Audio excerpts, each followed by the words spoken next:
And welcome to the Striped Onion Show, where we peel them back good. And now to our host, the man with the plan, Sergeant Peel. Yes, welcome back, friends. Let me tell you, I'm excited for today's show. I've got this guy on here. His name is Jon Sanders. He is a great guy, let me tell you. I met him through a friend of ours, through the friend of the show, actually, who is a friend of his show.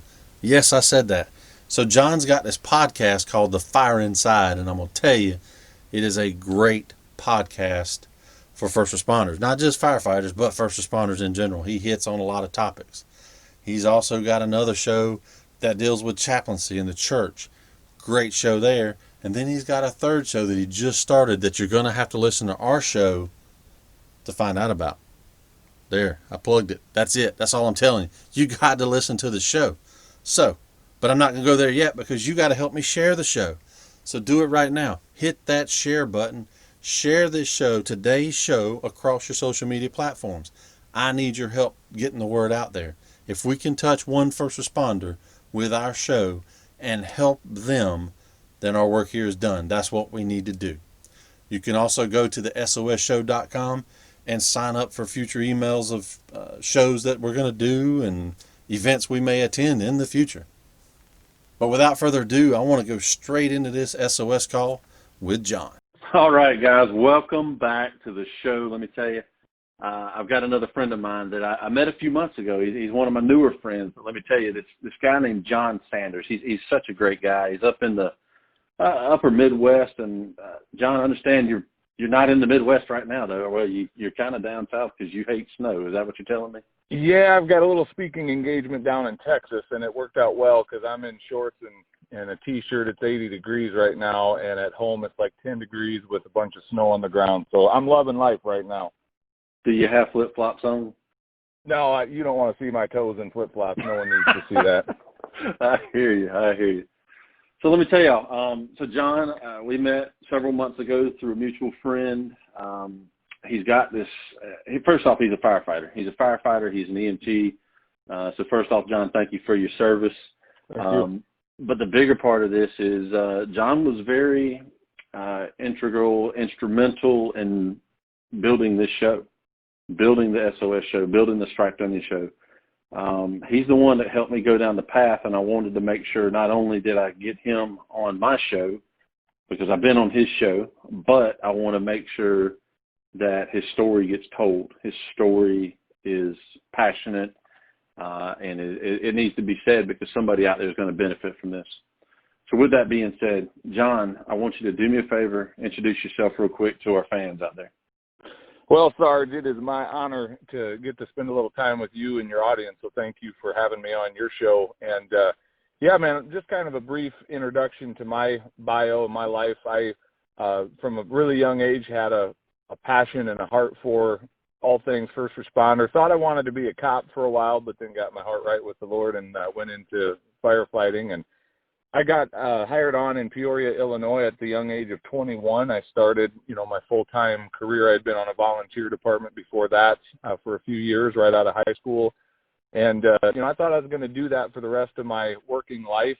And the way I tell my story is that God kind of messed my plans up in the best possible way, even though I kind of ran from it for a few years. But I ended up really feeling called into pastoral ministry. And believe me when I tell you I tried suppressing that and running from it.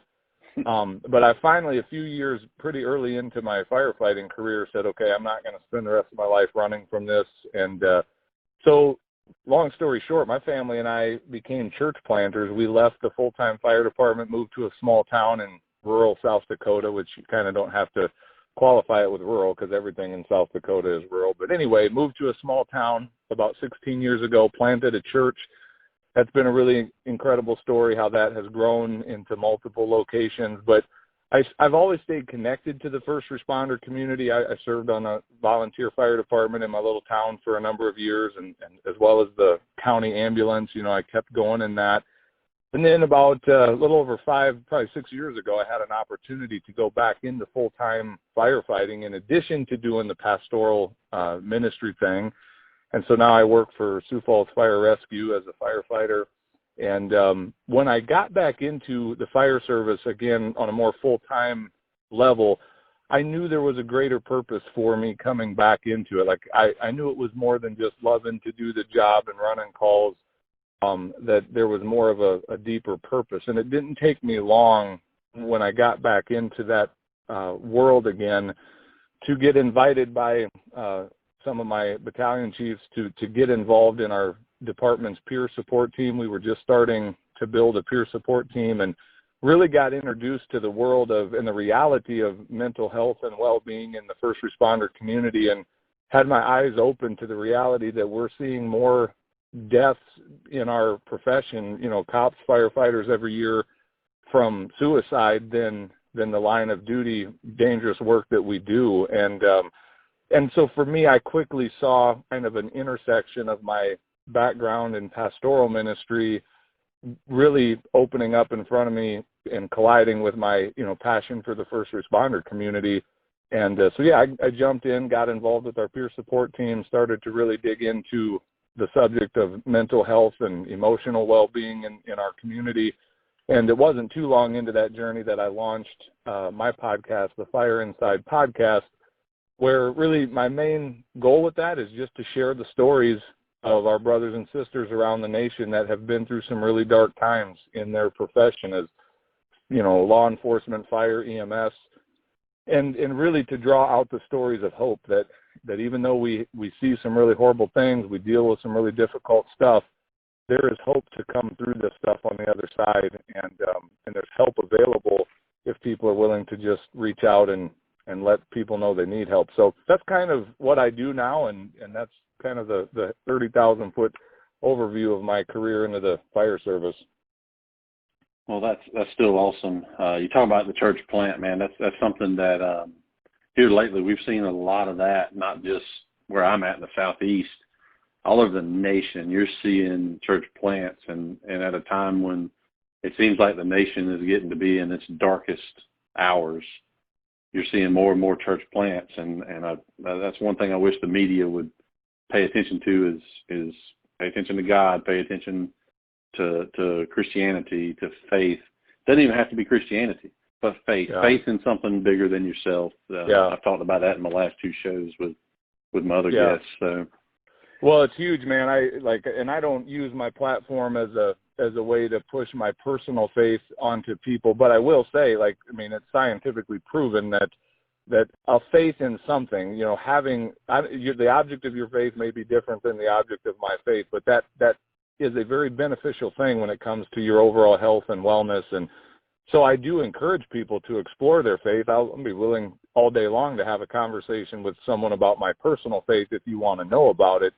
But I'm telling you, man, like you mentioned the darkness in our nation, it's so easy when you listen to the media. If that's all you're hearing, you just get this picture of our nation that we're some of the most hateful people, this most miserable place on the planet. I'm here to tell you, because I have a kind of another line of work that I do with churches, and I have a podcast in that community, and I work with pastors and churches all across the country. I'm here to tell you that revival's coming to this land. Like, I think we're on the verge of seeing some major, and it's going to come probably on the heels of some difficult stuff that as a nation we're dealing with, and we're seeing it right now. But I think out of this, you're going to see a health and revival, and that's a good thing in my mind. Like, I think we need it, and we're long overdue for it. So I'm looking forward to what lies ahead. I don't think it's all gloom and doom. I think our best days are still in front of us.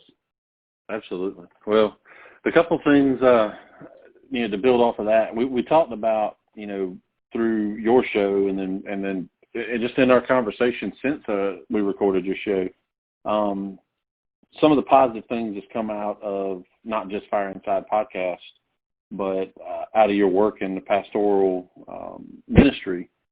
What tell me something you got going on, or tell our listeners, but more than me, because I already heard it. Tell our listeners, tell some of the stuff you got going on with pastoral ministry and how that's tied into the fire service. I mean, you've put a pretty good little program together, right?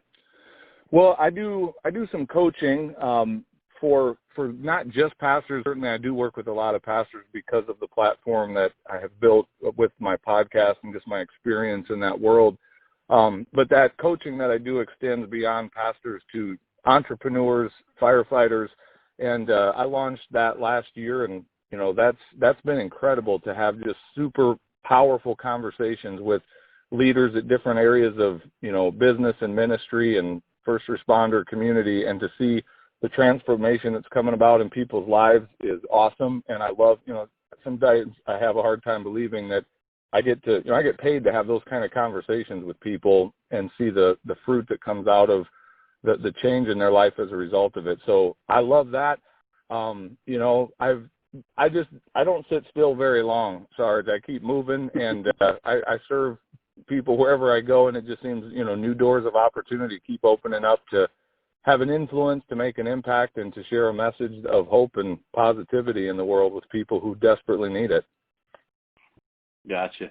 All right. So in the CISM world, the critical incident stress management world, you said you work with some peer teams, and obviously they're going to be basically similar, if not identical, to the teams that I work with in the Southeast. Can you talk about some of the stuff you've done with those peer teams, places you've traveled, things that you've seen, and even stories that, will benefit and help our listeners with something they might be struggling with? You got anything? Yeah, for sure. As far as traveling goes, my travel personally, not so much representing my department's team, but personally, I've been invited to speak at a conference in Illinois put on by the Illinois Firefighter Peer Support Team. And I've had 2 different invitations there the last 2 years to speak, and they're doing some incredibly awesome things. So I've had some involvement there. More locally, though, with our own department's peer support team, first and foremost, our focus is our own organization. It's our own members. We are available and have gone beyond the limits of our city out into some of the smaller surrounding communities to serve, our brothers and sisters in the volunteer world, because they deal with the exact same stuff we see in the city, and so we do send some of the members of our team from time to time out to, deal with and come alongside of other departments as they've had some really horrific calls. But it is just that, like, peer support is simply that. I think one of the things that scares a lot of first responders off is we think, well, I'm not a professional. I'm not a mental health expert. I don't know the first thing about this. And what we stress again and again with our peer support team is we're not asking you to be a professional or a psychologist or any of this. It is just that it is a peer support team. And the best way we can serve our brothers and sisters is by paying attention and just asking the questions from time to time, like, are you doing okay? And letting our brothers and sisters know we're here for you. Like, if you need something, we're here. And it's okay to say that you need help with something. I think that's been probably one of the biggest silent killers of the people in our profession, is that there's this stigma of, I'm not supposed to let this stuff bother me. This stuff shouldn't be bothering me, the stuff I'm seeing, or just even stuff I'm dealing with outside of the job that may be extended pressures from the job itself, the schedule and, long hours away from home, or the stress of the job playing itself out in other areas of my life. I'm supposed to have this persona of having my whole life together and not struggling, and so I'll just deal with this in silence, because if people really knew what I was dealing with at home, or what I was dealing with every time I try to go to sleep, they would think somehow that I'm not fit for the job or I'm less than. And it's really just breaking down that stigma to say, man, we're human. We all deal with this stuff, and it's okay to raise your hand and say, I'm not doing okay right now. Like, I need a break. I need a time out. I need some help here. And so, yeah, that's really at the heart of what we do as a peer support team. And then just to be that bridge then to point them to a little bit more firepower in terms of resources if we need that. So much of the time, Sarge, that's all they need is just an ear to listen, someone to understand and validate where they're at. Most of the time, that covers it. But then there are times where it's like, well, we probably need to get you into a little bit hands that are maybe a little more capable than just the resources we have. And that's another way we serve our members, is by being that bridge to let them know what resources are at our disposal that we can point them to?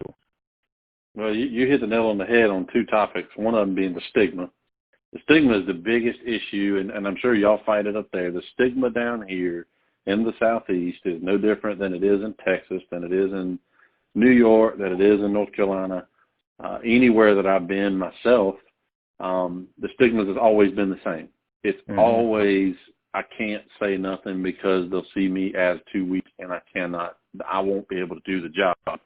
That might have been the stigma of the past, but you're seeing more and more, not just your new guys and not just your new gals. You're seeing your veterans that are seeing the benefits of CISM. So I know you'll agree with me there. Yep. But the one thing that I like to say that you hit the nail on the head, I just say it in different terms. We talk about how peer teams are in relation to the mental health world itself. So if you've got, your first responders and your brothers and sisters in your first responder communities right down here on the platform on the base floor, and your mental health is on, let's say it's a 3-story building, so they're on the 3rd floor. How do you get to the 3rd floor without going through the 2nd floor? Well, the 2nd floor is your peer team. That's the people who have typically walked a lot of the path and a lot of those flights of stairs, both up and down. So why not let somebody help you up the stairs? And like you said, a lot of times it stops right there. You don't have to go any further. It is something to where you literally have that conversation with a peer who has walked down this path and or found these resources or this option as a way to cope and deal with the issue of the stress that you get out of it, or to connect them to that 3rd floor, sometimes, whatever the case may be, beyond the peer team to your mental health professionals. And there's so many more mental health professionals out there that are first responder friendly, is the way I like to call it, that do know what first responders go through and deal with first responders. Most of them anymore, we're seeing more and more that are prior first responders. They're retired, or they're married into first responder families, or they have brothers and sisters, mothers and fathers, some of them even children that are first responders. So they get it. So that's the one thing we want to make sure that we connect them with. And well, you're hitting on a really important theme there that, for quite a few years, departments, at best might provide an EAP, counselor, or whatever. And when there hasn't been this peer support focus, we've just kind of taken whatever they offer, which in many cases historically has proven to be, not very awesome for our members. And I think as we're seeing this movement of peer support teams being built across the country, we now are taking an active, involved role in making sure that the resources our departments are providing for our members are adequate resources. And then being that bridge.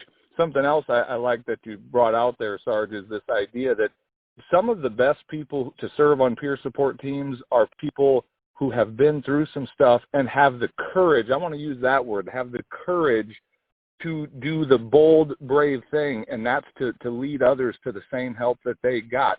I know this kind of male-dominated macho persona that has really reinforced that stigma. I know that appears to be tough and brave, but it really is nothing more than fear and insecurity hiding behind this shell of I'm bulletproof. The real courageous ones in the first responder community are the ones that have looked those demons in the eye and have faced them down and have come back to the group to say, hey, guys, follow me this direction because there's help over here. You don't have to keep, medicating this stuff with alcohol, with drugs, other destructive behavior, or even suicide. There is a way around this. And those are the ones that are really the brave ones, the courageous ones in our community. And so the reason I'm saying that is like, man, if our listeners out there have been through some stuff, I would just encourage you, like, that pain doesn't have to be wasted. Like, you can use that to serve a whole bunch of other people and to ultimately save lives in our profession by having the courage to share your story. Because every story that gets out there, it's just another wrecking ball to that stigma. And I think we're starting to see that. We certainly still have a long way to go and a lot of work to do, but I think we're starting to see that tide shift where the day's coming, and I'm going to keep believing for that day where we don't have any first responders taking their life in suicide because they see no other way out. They're going to know that there's hope, and they're going to know that there's help available for them, and there's going to be a safe environment where they can say among their crews, among their departments, I need some help right now, and they're going to get it. There's going to be great help waiting for them. So that's my vision for the future of where this thing is going. I agree. I'm going to tell you, I'm a firm believer that that's already the path it's on. Yeah. You know, it's more and more, you know, we're starting to see curriculums in the police academy and in the fire service and, you know, the fire academies and stuff like that. We're starting to see the curriculums being added for mental health care and, you know, stress management, stuff like that. So that's one thing that I think has been positive. I know in South Carolina and Georgia both, just because that's where I work the most with peer teams, and that's where I respond to most.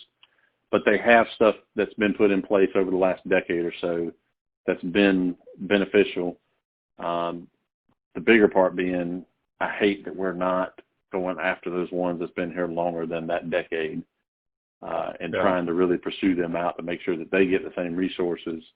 You know, sometimes some of these, we call them in-service, we call them, you know, different types of training, but when they throw these 30-minute, hour, 2-hour videos out and say, hey, press play and listen to this video, all it is checking a box. They're not getting the work done. So I hate that some of that's being done for our more veteran-type first responders, because they really do need to see the resources work and know that they're out there for the benefit, for their own benefit, for every benefit of their friends that they're working with, their brothers and sisters. So. Yeah.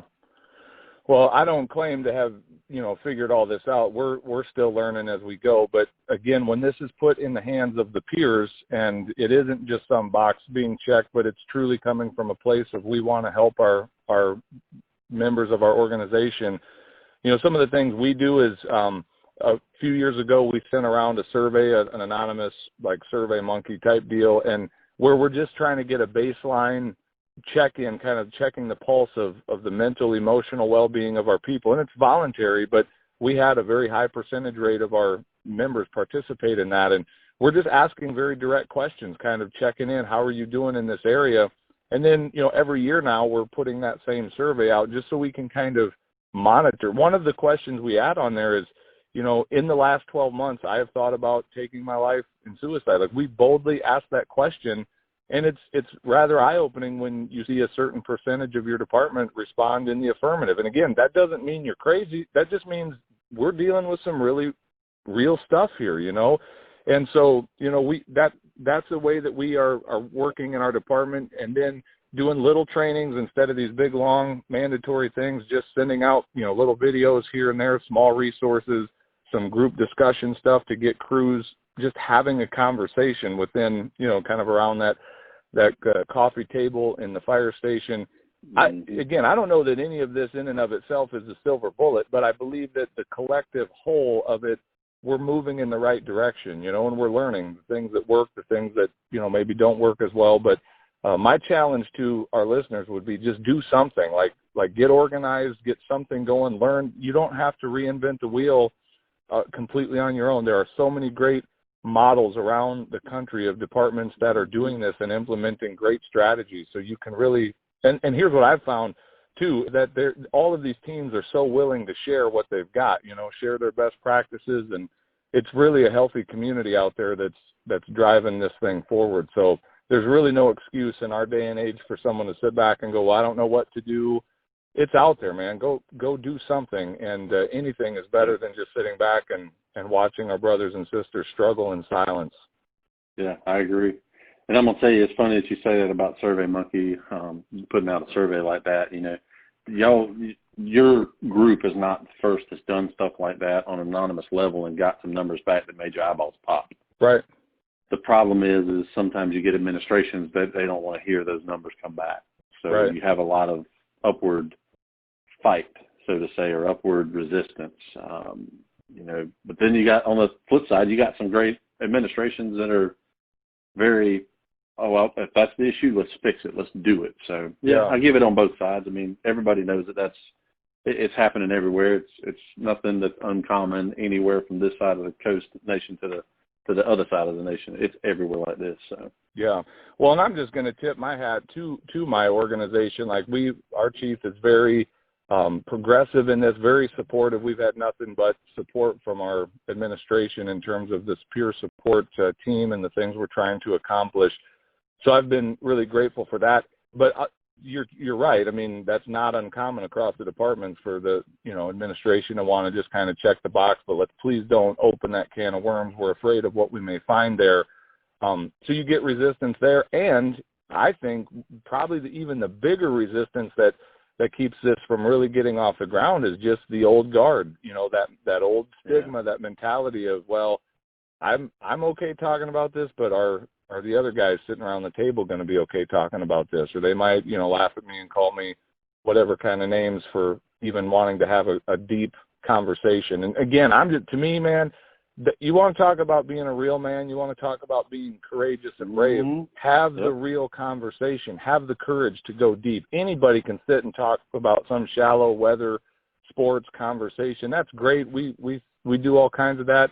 It takes courage to go deep and to talk about matters of depth and real value. And I can't think of much deeper conversation than the mental, emotional, spiritual well-being of our members that is keeping them alive and thriving versus, choosing to take a really unfortunate way out of a situation where there is hope, but they don't see it. So anyway, I get on a soapbox, I'll start preaching if I'm not careful, and then we'll have to take an offering. And we don't want to go there.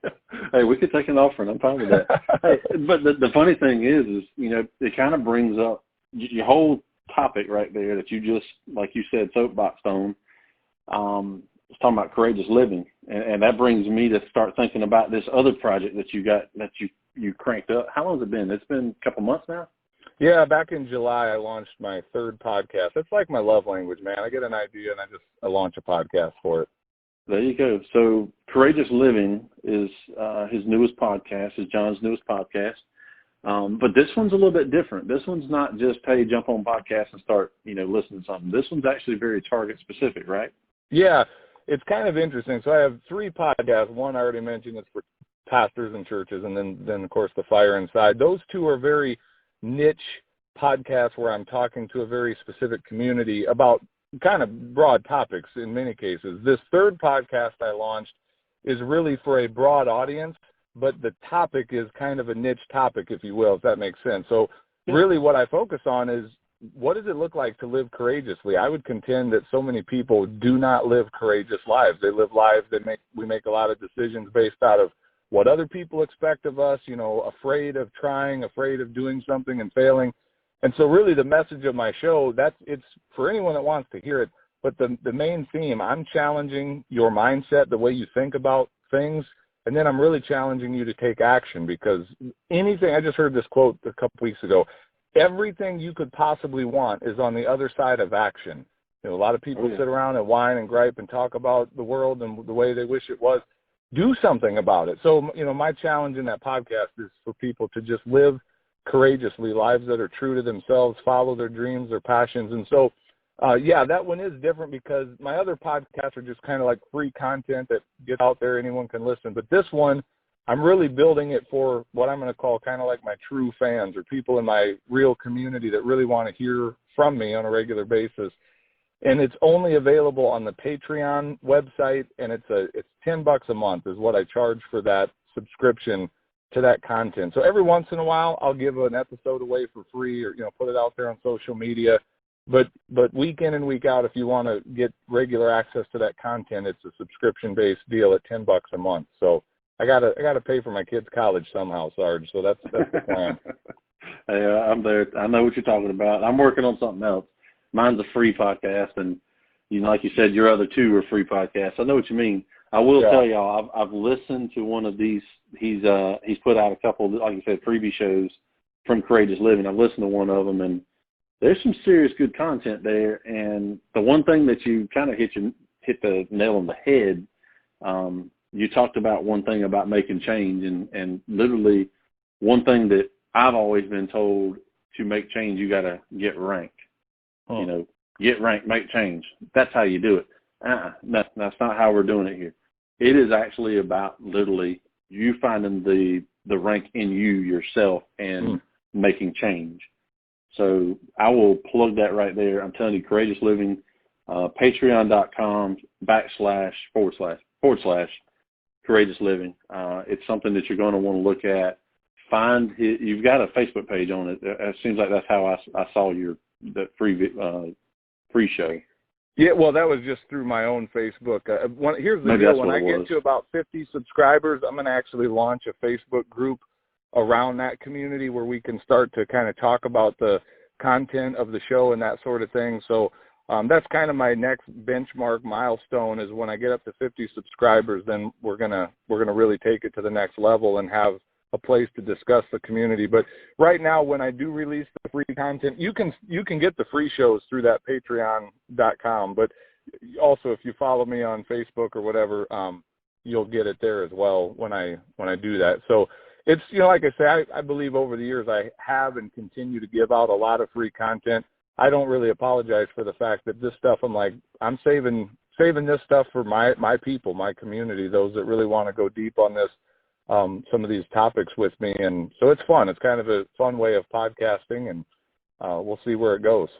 Well, there's some good stuff there. And once again, I said it before, I'm saying it now further. I told you thank you for your service as a firefighter EMT up there in the wonderful world of Sioux Falls.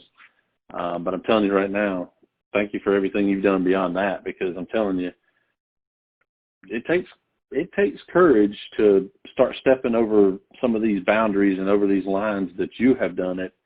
And even in the pastoral world. Yeah, for sure. Stepping over some of those lines, it ain't much different than the first responder world. You got pastors that don't like hearing they're doing something that might not be beneficial, or they need to do this to maybe make it more beneficial. They don't like hearing that.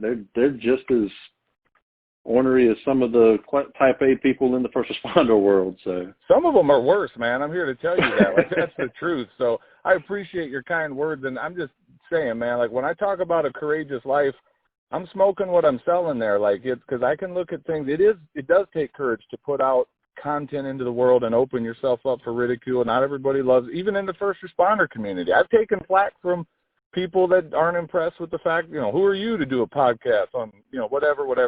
You're going to get that, but are you going to have the courage to be true to yourself? And here's what I know. I'll just tell you one quick story, and this is why I do what I do.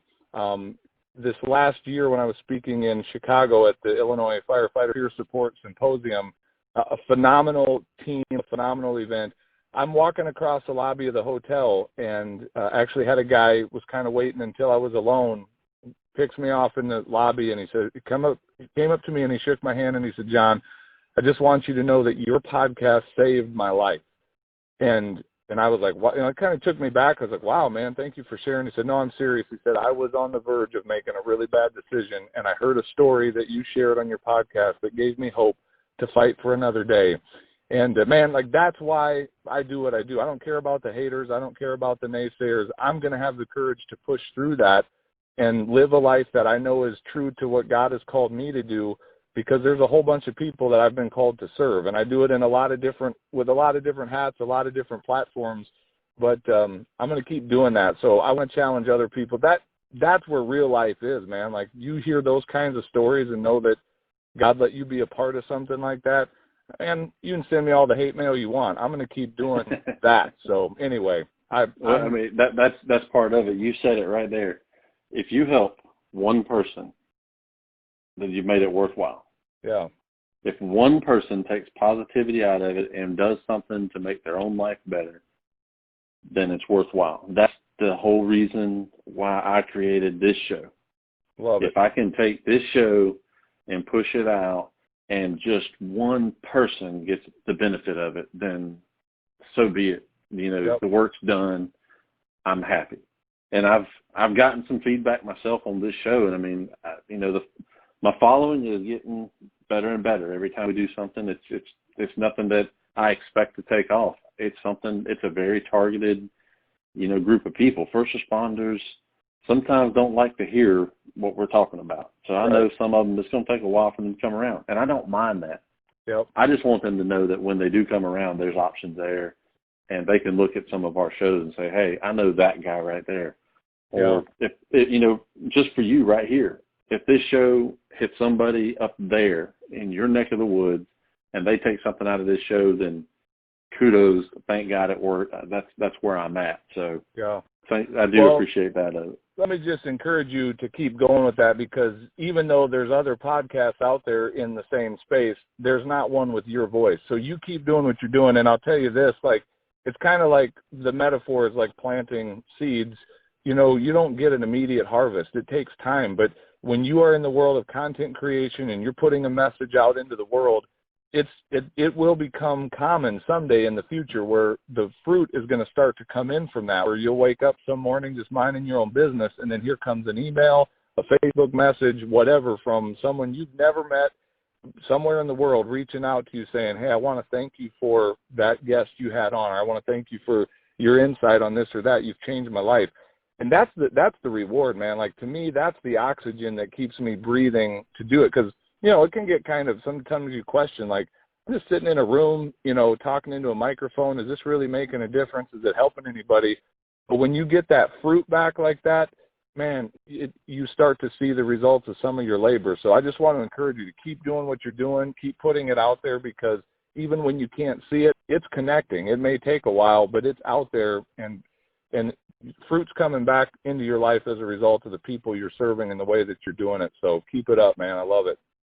Hey, I appreciate your words of encouragement. I really do appreciate it. I love talking to you all the time too. I mean, that's one thing you've done to me personally. Your shows have they've hit home with a couple things, and I enjoy your content. So I am glad to have you as a friend, and got you on the speed dial. So I appreciate that. You bet, man. Likewise. Hey, one thing I want to do, I love closing my shows with some positivity. So I want to give you the opportunity. Just give us something. What's your favorite? Do you got something favorite? A joke, a favorite verse, Bible verse? Something you want to bring this home to our listeners? Well, as it's football season, and I know 2020 has been a whack year anyway, but I'll tell you a joke. The joke is my favorite football team, the Minnesota Vikings. So there's a joke for you. Someone asked me when's their bye week. I said this whole season's their bye week. Man, they're having a terrible year. So that's not even funny. I need to go talk to a peer support person right now because of that. But hey, no, let me end this way, if you don't mind. I just want to speak to that first responder that's listening to this right now. And they tapped into this show because they are in a pretty dark place in their life right now. You know, they've had some thoughts going through their mind that they never thought they would be there. They are there. There's stress building up, and they've got some thoughts going through their mind of ways out of this stress. And I want to speak into their life for just a moment. I want them to know there is hope, and it's not as far away as you probably think it is in this moment. There are tons of people. They're not far from you. They're within arm's reach, who care about where you're at, care about what you're going through, and are willing to help. There's organizations and individuals all across this country who would step into your story in a moment's notice if you simply let them know where you're at and what's going on. And it's just that one courageous act of reaching out, making that phone call, sending that text message, and letting someone know where you're at. That one courageous act can set a chain of events into motion that will not only save your life, but get you to a place where there is hope for a better future. Life is not always going to be as dark as it seems right now. Whatever it is you're going through, whatever loss, whatever grief, whatever stress, it's not always going to be that way. There's hope for a better day. I try to end most of my shows with that message to the first responder community, because I want them to hold on to that hope in the middle of some of their darkest hours, because I've experienced that hope in my life too. I've had really dark days. I've had really bad days, but they haven't all stayed that way. You know, life gets better. So anyway, I hope that's an encouragement, because that's true right there. You know, there's hope and help available, but it just takes that bravery to reach out and let someone know you need it. Well, that was point on right there, what this is all about. So, Jon, brother, thank you. I am glad you came on the show. I appreciate you. I appreciate everything you've done to support me, to support us creating the show. And then especially the word that you brought today. I appreciate it. I don't care if you called it your soapbox. I love it. It's what we needed on this show. So I thank you very much. I just want you to know I'm here for you if you need anything. Oh, one thing I wanted to do, and I asked Jon if I could do this because I want people to know that Jon's reachable. He's a real person. Yeah. So I'm going to drop his email right now, jon@thefireinsidepodcast.com, jon@thefireinsidepodcast.com. Jon is one of those guys that will talk to you. He will respond. I don't like to use the word typical peer, but Jon's a typical peer. I don't like to use the word typical because there's not really a typical peer, but Jon's the right kind of peer that will listen. If you don't reach out to me personally and you want to reach out to someone, Jon's another resource that's out there that's great. So, Jon, again, thank you. I appreciate what you do for not just your community, but the first responder community, brother. Hey, Sarge, likewise, right back at you. I'm grateful for our friendship. Love the work that you're doing, and same to you, man. So it's been an honor to get to hang out with you and your listeners a little bit today, and wish you all the best as you keep moving forward in this. Sounds good, brother. Thank you. Thanks again for listening, friends. Let me tell you, we are greatly appreciative of your support of the SOS show, the Striped Onion show, and we are just as grateful for the friends we have inside our CISM network. Don't forget to share today's SOS call on your social media platforms. That is critical to getting the word out. And also make sure to leave some comments on whichever platform you listen to us on. We will respond to you. Visit our website at some point, thesosshow.com, and check it out. See what we have there. Sign up for the email notifications about shows and events we have coming up in the future. This is all about the first responders, about their support circles. So we want to make sure that it is impactful. And until next time, we hope everyone has a great day and a great week. Y'all stay safe out there, and God bless.